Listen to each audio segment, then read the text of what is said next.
Bienvenidos a otra emisión de nuestro canal, tu canal, La Voz Reformada. Continuamos con nuestro estudio de los Salmos y hoy vamos a estudiar la profundidad teológica del Salmo 24. Quédate, acompáñame y suscríbete si no lo has hecho. Y juntos vamos a disfrutar de las maravillas de la palabra de Dios. Vamos a comenzar leyendo este precioso salmo. El Rey de Gloria, Salmo de David. De Jehová es la tierra y su plenitud, el mundo y los que en él habitan, porque él la fundó sobre los mares. ¿Quién subirá al monte de Jehová? ¿Y quién estará en su lugar santo? El limpio de manos y puro de corazón, el que no ha elevado su alma a cosas vanas, ni jurado con engaño. Él recibirá bendición de Jehová y justicia del Dios de salvación. Tal es la generación de los que le buscan, de los que buscan tu rostro, oh Dios de Jacob. Selah. Alzad, oh puertas, vuestras cabezas, y alzaos vosotras, puertas eternas, y entrará el Rey de Gloria. ¿Quién es este Rey de Gloria? Jehová el fuerte y valiente, Jehová el poderoso en batalla. Alzad, oh puertas, vuestras cabezas, y alzaos vosotras, puertas eternas, y entrará el Rey de Gloria. ¿Quién es este Rey de Gloria? Jehová de los ejércitos. Él es el Rey de la Gloria. Selah. Oremos. Señor, te damos gracias por este día y te damos gracias por este precioso salmo. Bendice, Señor, este programa y que haya muchas personas que puedan profundizar en el estudio de tu palabra. Gracias te damos, Señor, en el nombre de Jesús. Amén. Yo le he titulado La ascensión del Rey de Gloria y el dominio universal de Yahweh, es decir, del Dios del Antiguo Testamento, como se conocía el nombre de Dios. Yo soy el que soy. En el estudio exegético vemos primeramente que el contexto histórico exacto del libro de los Salmos no se menciona en el texto, pero la interpretación histórica más antigua y ampliamente aceptada lo relaciona con el traslado del Arca del Pacto a Jerusalén durante el reinado de David. Este acontecimiento se narra principalmente en el segundo libro de Samuel y en el primer libro de Crónicas. Después de consolidar su reino y conquistar Jerusalén, David quiso establecer la ciudad como centro político y espiritual de Israel. Por eso hizo traer el Arca del Pacto, símbolo visible de la presencia y el reinado de Dios, hacia el monte Sión. El ambiente del Salmo encaja notablemente con la ceremonia. La tesis teológica de este Salmo establece una dialéctica entre la soberanía universal de Dios, fundada en la creación, y la santidad exclusiva requerida para su comunión, fundada en su carácter. Resuelve la incapacidad humana mediante la figura del mediador, el único con derecho legal a ascender al monte santo. Es decir, que aquí vemos una dialéctica entre la soberanía, Dios controla todo, Dios es un Dios santo, precioso, y la otra parte de su santidad exclusiva. ¿Cómo podemos llegar ante Dios si nosotros somos tan pecadores? Esto se resuelve a través del mediador. Este salmo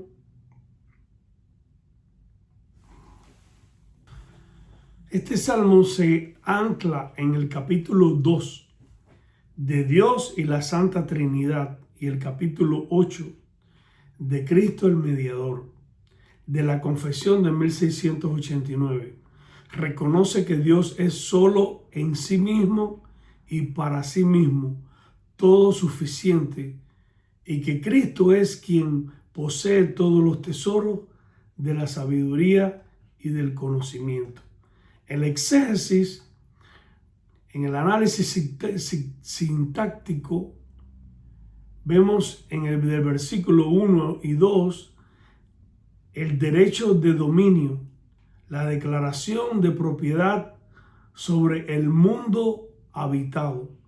Esta palabra en griego, oikoumene, significa el mundo habitado. Dios tiene el control absoluto del mundo habitado, porque fue el que lo creó. En los versículos del 3 al 6 vemos el derecho de ascenso o el derecho de acceso, una liturgia de entrada en formato de pregunta y respuesta sobre los requisitos morales.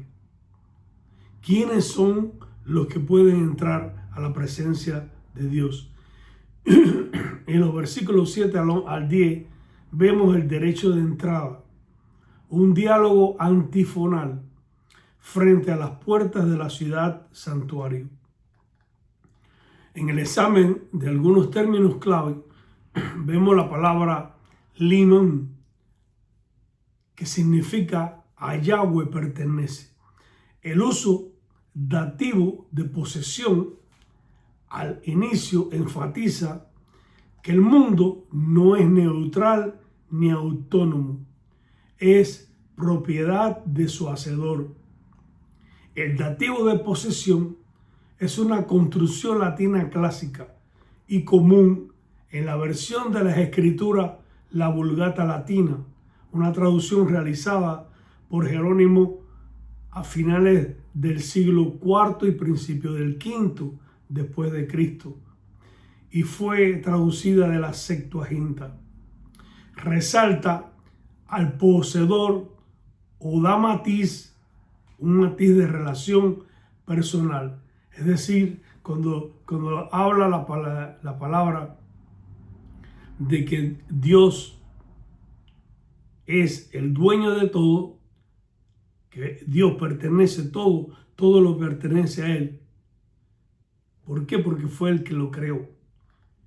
Vemos la palabra también capallín, limpio de mano. No se refiere solo a una higiene ritual, sino a una inocencia en la acción, una justicia moral. En el versículo 4 vemos la palabra bar levat, puro de corazón, la limpieza interna, ontológica del propio ser y ética que la depravación total hace imposible para el hombre caído sin la gracia regeneradora. El hombre natural no es puro de corazón y solo la regeneración del Espíritu Santo es el que hace posible que este hombre pueda ser limpio, limpiado a través del sacrificio del mediador. Y vemos la palabra en el versículo 7, Melech Kabadot, el rey de la gloria. Kabod implica peso, densidad y esplendor. Es el Dios que es pesado en majestad. En la historia de la redención, aunque David escribió esto para el arca, el cumplimiento final es la ascensión de Jesucristo. Él es el único hombre con manos limpias y corazón puro. Cuando las puertas se abren en el versículo 7, vemos proféticamente al mediador entrando en el santuario celestial tras su victoria en la cruz, garantizando la entrada de su pueblo. En el bosquejo homilético lo he dividido en 3 partes. En la primera parte, versículos 1 y 2, el fundamento de la soberanía, la propiedad de Dios sobre la creación. En el segundo punto, el estándar de la santidad, la incapacidad humana y el requisito del acceso. Versículo del 3 al 6. ¿Cuáles son los requisitos para entrar a la presencia de Dios? ¿Y cuál es la incapacidad humana para poder entrar? Y en el punto 3 lo he titulado El triunfo del mediador, la entrada victoriosa del Rey de Gloria, versículo del 7 al 10. En la exposición vamos al punto número 1, el fundamento de la soberanía, la propiedad de Dios sobre la creación. La exposición comienza con la aceidad divina. Cuando decimos que Dios posee aceidad, afirmamos que Dios existe por sí mismo, no depende de nadie y tiene la fuente de la vida en su propio ser. Dios no fue creado, Dios no necesita nada fuera de Él y Dios no recibe existencia, poder o vida de otra persona o de otro ser. Dios no es un terrateniente local. Su derecho de propiedad es absoluto sobre la tierra y su plenitud. El derecho por creación. El versículo 2 explica que Dios fundó la tierra sobre los mares. En la cosmología hebrea, esto implica el dominio sobre el caos. Teológicamente significa que nada en el universo es secular. Todo fue creado por las manos santas de Dios. Todo es sagrado por su origen. La universalidad del juicio. Si Dios posee todo, todos los hombres son responsables ante Él. No hay un rincón de la tierra donde el hombre pueda declararse autónomo de las leyes de su creador. Una vez establecido que Dios es el dueño universal de todo cuanto existe, surge la pregunta inevitable para la criatura. Si Él es tan inmensamente soberano y santo, ¿quién de nosotros tiene el derecho legal de estar en su presencia personal? Vamos al segundo punto, el estándar de la santidad, la incapacidad humana y el requisito del acceso. Versículos 3 al 6. Aquí el Salmo se torna escrutador. La pregunta, ¿quién subirá? No es retórica, es judicial. Se requiere una perfección moral. El estándar es doble. El externo, manos limpias, y el interno, un corazón puro. Esto anula cualquier intento de justicia propia. Frente a la depravación total, el texto funciona como el uso pedagógico de la ley, mostrándonos que estamos descalificados por naturaleza. Vemos aquí también la bendición de la justicia. Notemos que el que asciende recibirá la bendición de Yahweh, de Dios, y la justicia del Dios de salud. Esta justicia, Sedacat, no es inherente, sino es recibida. Es la justificación forense. Justificación delante de Dios, otorgada a la generación de los que buscan. Versículo 6.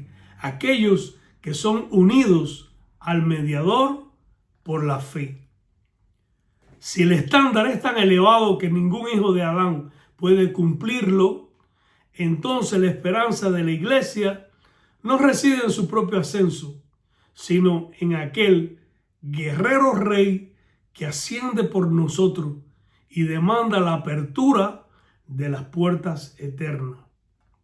Y en el tercer punto vemos el triunfo del mediador, la entrada victoriosa del Rey de Gloria. Versículos del 7 al 10. El Salmo culmina en una escena de guerra y victoria. El lenguaje de puertas eternas sugiere que no estamos solo ante los muros de Jerusalén, sino ante las puertas del cielo mismo. Vemos el Rey valiente y poderoso. El Señor es descrito como Isus Wegbibor, valiente y fuerte, poderoso en batalla.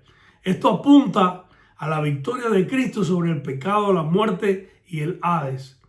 Él no entra en concesión, sino Él entra a través de una conquista. Él conquistó. Dice la palabra, dice otra parte aquí, la identidad del victorioso. Ante la pregunta, ¿quién es este Rey de Gloria? La respuesta es Yahweh de los ejércitos, Jehová de los ejércitos. Él es la identificación plena de Jesús como el Dios de los ejércitos celestiales. Él es el Rey de Gloria que entra para interceder por nosotros, habiendo cumplido con las manos limpias y el corazón puro que el pacto exigía. En la aplicación práctica, este salmo nos confronta, destruye nuestro humanismo. La tierra no es nuestra, es de Dios. Tu vida no es tuya, es de Él. Yo te pregunto, ¿reconoces el derecho de propiedad de Dios sobre tu finanza, tu cuerpo, tus pensamientos? Es decir, no somos nuestros. Todo es de Dios y todo le pertenece a Él. Este salmo nos da un consuelo, nuestra seguridad en la unión con Cristo, que es absoluta. El versículo 7 nos asegura que las puertas fueron abiertas. Si estás en Cristo, tú ya has ascendido legalmente al Monte Santo. No tienes que escalar por tu fuerza. Descansas en la ascensión de tu Rey. Este salmo nos da una guía para la santidad. La vida del cristiano es una respuesta del versículo 4. Buscamos la pureza, manos limpias, corazón limpio, Señor, no para subir, pues Cristo ya subió por nosotros. Buscamos la pureza porque ahora pertenecemos a la corte del Rey de Gloria. La santidad es la etiqueta de los ciudadanos de Sión. En la sección apologética, este salmo nos ayuda contra el materialismo ateo. El Salmo 24 presupone que el origen de la materia es un acto volitivo y fundacional de una mente personal y soberana.